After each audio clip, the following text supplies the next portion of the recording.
हरियाणा निवासी दूध उत्पादक भाइयों बहनों, सबसे पहले तो मैं आज आप सबको बहुत ही एक पवित्र उत्सव शिवरात्रि की मंगल कामना आपको देता हूं।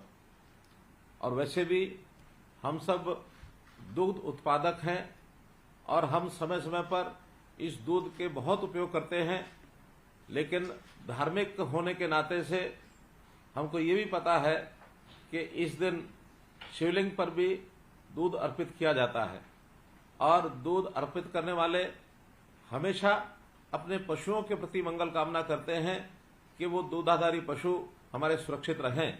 निश्चित रूप से आप में से बहुत लोगों ने आज शिवलिंग पर दूध चढ़ाया होगा, कुछ चढ़ा रहे होंगे, कुछ और जाकर के भी शिवरात्रि तक इस कार्यक्रम में लगेंगे। मैं आपको पुनः आपके पशुओं की मंगल कामना के लिए भी बहुत बहुत भगवान शिव से प्रार्थना करता हूं।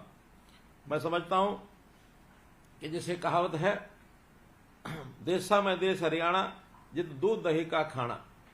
हम हरियाणा के लोग अगर देश और दुनिया में प्रसिद्ध हैं तो अपने खान पान से, अपने दूध और दही से हम जो इसका सेवन करते हैं, शारीरिक बल के नाते से हमारे यहाँ पहलवान, हमारे यहाँ अच्छा एक किसान, हमारा नौजवान सेना में भर्ती होता है, तो निश्चित रूप से उसका जो आहार है दूध दही के खाने का एक अपना प्रभाव होता है। और ये जो दूध का काम करने वाले हमारे ग्रामीण क्षेत्र के किसान अपनी आय को बढ़ाने के लिए दूध का उत्पादन करने के लिए पशु रखते हैं, और युवा खास करके जो बेरोजगार हैं अपने रोजगार को प्राप्त करने के लिए इस व्यवसाय में तेजी से आ रहे हैं। ग्रामीण अर्थव्यवस्था को सुदृढ़ करने के लिए और युवाओं को रोजगार के लिए हमने भी सरकार की ओर से बहुत सी योजनाएं बनाई हैं, और जो डेयरीज हैं इस डेयरी यूनिट को हाईटेक डेयरी यूनिट के ओर भी हम ले जा रहे हैं। मेरा मानना है कि जो डेयरी का किसान है वो एक प्रकार का व्यापारिक किसान है, क्योंकि वो दूध का उत्पादक भी है किसान के नाते और व्यापारी के नाते से वो दूध बेचता भी है। तो इसलिए आज के इस युग में इस दूध के व्यवसाय में जुड़े लोगों को अपने परिवार को पालन करने के लिए बहुत सहयोग हो रहा है।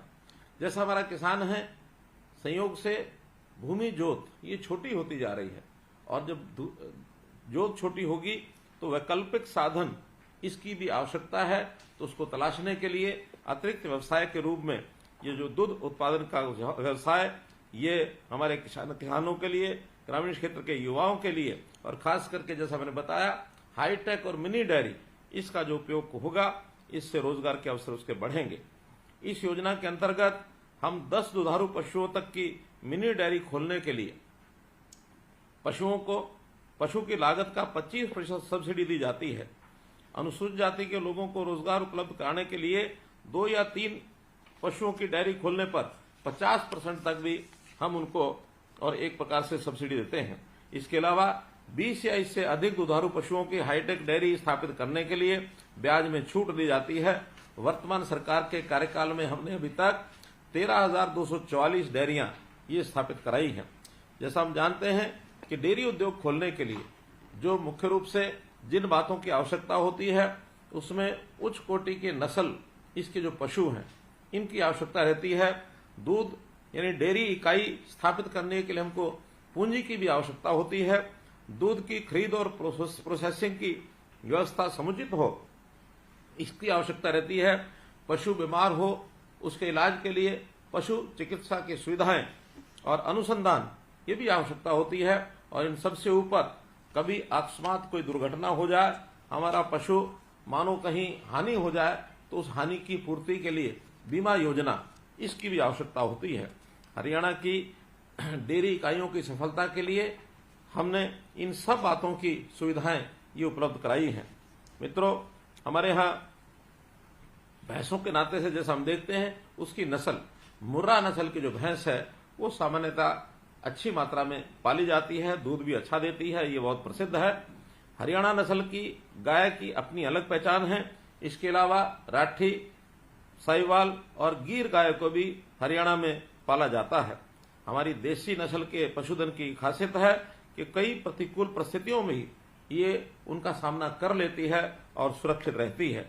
पशुपालन के लिए जो पूंजी की आवश्यकता होती है, तो उस पूंजी की आवश्यकता को भी पूरा करने के लिए हमने बैंकों से योजना बनाई है और इसके लिए विशेष योजना में पशुपालन किसान क्रेडिट कार्ड इस योजना को शुरू किया है।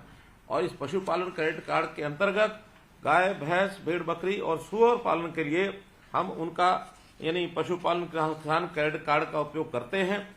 अभी तक 1,60,000 रुपए का जो ऋण है इस कार्ड पर मिलता है बिना किसी कोलेटरल सिक्योरिटी के, और पर्याप्त मात्रा में किसानों को इसका लाभ हुआ है।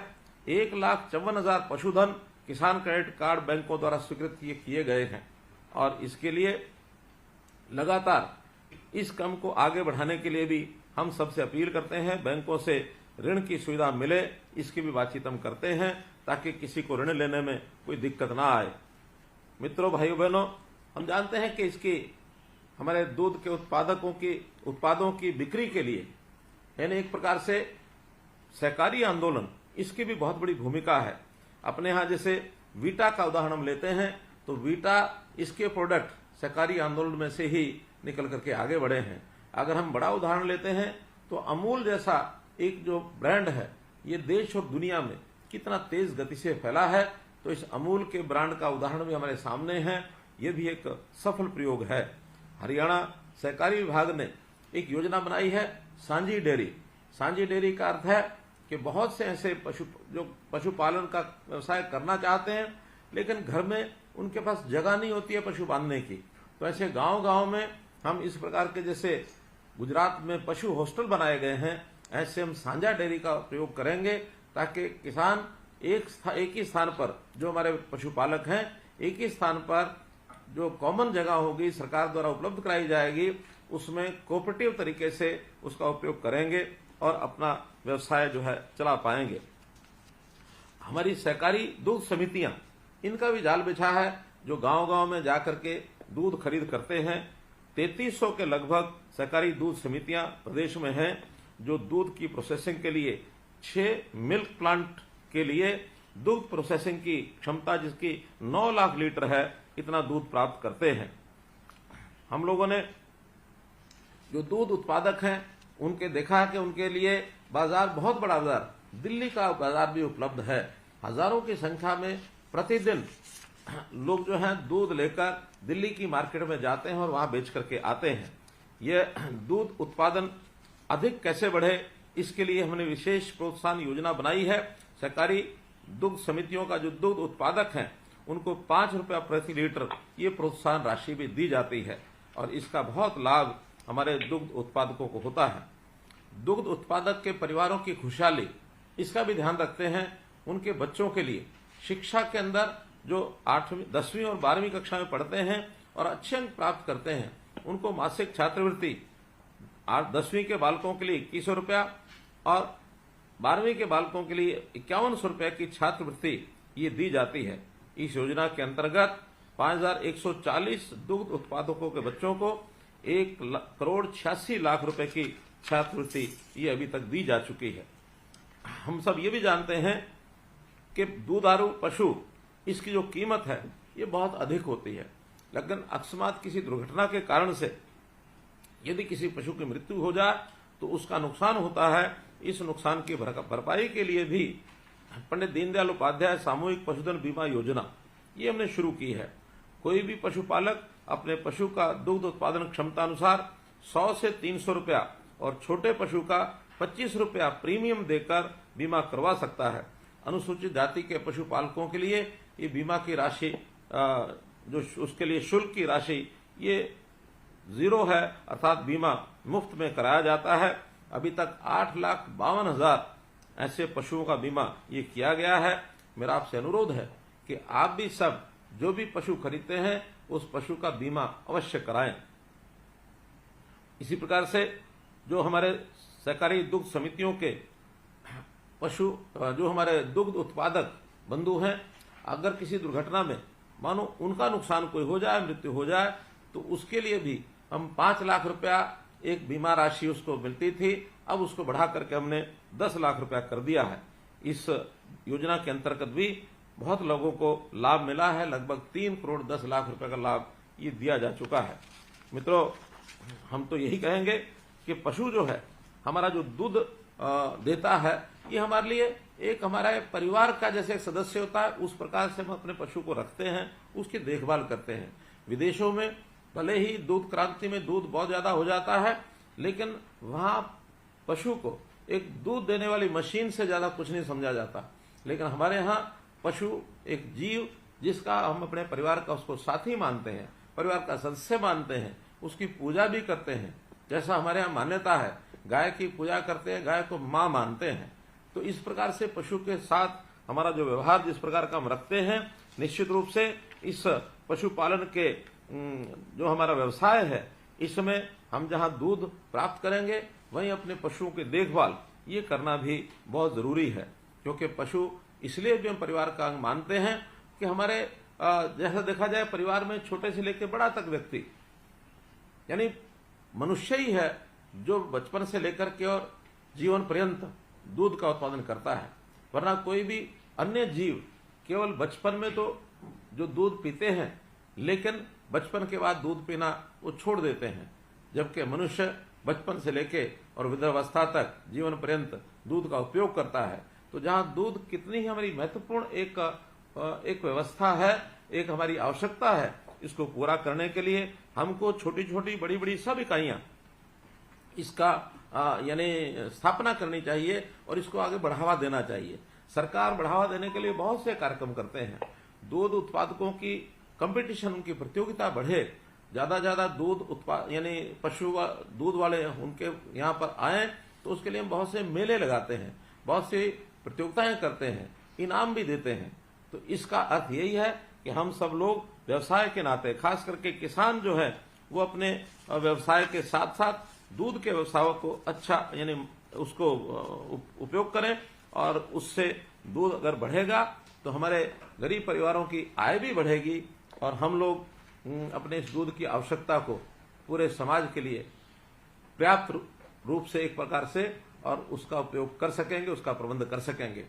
वैसे हमारे प्रदेश की दूध की जो उत्पादन क्षमता है, आसपास के सभी राज्यों में मैं समझता हूं हम दूसरे या तीसरे स्थान पर हैं, लेकिन हम प्रयत्न करके कैसे प्रथम स्थान पर आए, इसकी ओर भी आगे बढ़ने के लिए आप और हम सब मिल करके इस काम को करेंगे।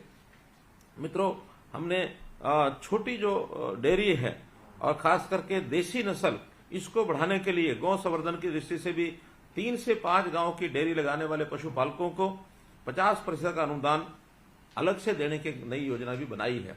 और इसके अतिरिक्त जिन परिवारों की आय बहुत कम है, ऐसे परिवारों को अलग से मुख्यमंत्री अंत्योदय परिवार योजना के अंतर्गत कैंप लगा करके उनको बुलाया जाता है और उनसे इस योजना के अंतर्गत वो लोग आगे बढ़ें, तो इस विभाग की ओर से योजना का लाभ दिलाने के लिए भी प्रयत्न किए जाते हैं। अभी तक 60,000 के आसपास ऐसे युवक हैं जिन्होंने इस योजना को प्राप्त करने के लिए और स्वीकृति दी है। हम लोगों ने उनके नाम बैंकों में भेजे हैं। 20,000 से अधिक आवेदकों को रोजगार के लिए ऋण मिल भी चुका है। तो इस प्रकार से हर दृष्टि से हम लोग इन चीजों को आगे बढ़ाने के लिए और कोई ना कोई कार्यक्रम आगे चला रहे हैं। आप भी कोई ना कोई अच्छा सुझाव हमको दे सकते हैं। अच्छा सुझाव देने के लिए खास करके पशुपालन विभाग की ओर से एक नंबर जारी किया गया है, आप उसको नोट करना चाहें कर लें। उसका जो नंबर है 9500112261। पुनः बोल रहा हूं 9500112261। यह एक दूरभाष का एक नंबर है। इस पर हम अपनी बात बता सकते हैं, कोई सुझाव दे सकते हैं, आपकी कोई कठिनाई हो इसके से भी अवगत करा सकते हैं। दूध की बनी वस्तुएं ये तो हमारे यहाँ बहुत एक से एक बढ़कर के पूरे हरियाणा में अलग अलग स्थानों पर हम जैसे देखते हैं बहुत मशहूर चीजें हैं। खास करके मैं नाम लेना चाहूंगा, हाँसी के पेड़े सर्वदूर प्रसिद्ध हैं। रेवाड़ी की बर्फी दूर दूर तो भेजी जाती है, भले ही दूध से बनी नहीं है, लेकिन गोहाना का जलेब ये भी स्वादिष्ट आइटम के नाते से दुनिया में प्रसिद्ध हो चुका है। तो ऐसे अच्छे अच्छे उत्पाद ये हम अपने घरों में भी बना सकते हैं। एक विशेष बात जो इसमें बहुत प्रसन्नता का विषय हमको लगता है कि घरों के अंदर हमारे यहाँ बहनें, माताएं, हमारी बेटियां वो भी पशुपालन के काम में बहुत अग्रणी रहती हैं। उसका पशु के पालन में सहायता करना, उसका दूध निकालना और बाद में उस दूध से जो प्रोडक्ट बनते हैं, घर के अंदर घी बनाते हैं, दही होती है, लस्सी होती है, ऐसे उत्पाद भी जो बनाते हैं उसका भी अपने आप में एक इस अर्थव्यवस्था को बढ़ाने में योगदान होता है। हम लोग अपने छोटे बड़े उद्योग के नाते से भी वैल्यू एडिशन करने का काम भी कर सकते हैं। आखिर दूध से बनी चीजें, पनीर है, मक्खन है, मिठाई आदि, ये बना करके हम छोटी छोटी मार्केट, कोई दूध उत्पादनों के संगठन ये भी बना सकते हैं। जैसे हमने किसान उत्पादक संगठन बनाए हुए हैं, इसी प्रकार से दुग्ध उत्पादक संगठन ये बना करके भी और अपने उत्पाद की ब्रांडिंग करके हम बेचेंगे तो उसके अंदर वैल्यू एडिशन का काम भी होगा। मित्रों, जैसे हम गाय के दूध के अलावा जो पंचगव्य है, अर्थात गौ का गोबर भी है, गौ का मूत्र भी है, ये चीजें भी औषधि में भी काम आती हैं और जैविक खाद इस नाते से इसका उपयोग होता है। तो गाय के इन चीजों का उपयोग अब उत्तरोत्तर बढ़ता चला जा रहा है, क्योंकि हम रासायनिक खाद की बजाय जैविक खाद का उपयोग खेतों में कर रहे हैं, प्राकृतिक खेती कर रहे हैं, उसमें भी हमारे पशुओं का अपना एक उपयोग होता है। एक विषय की चर्चा अवश्य करना चाहूंगा कि अभी इसी सप्ताह, पिछले सप्ताह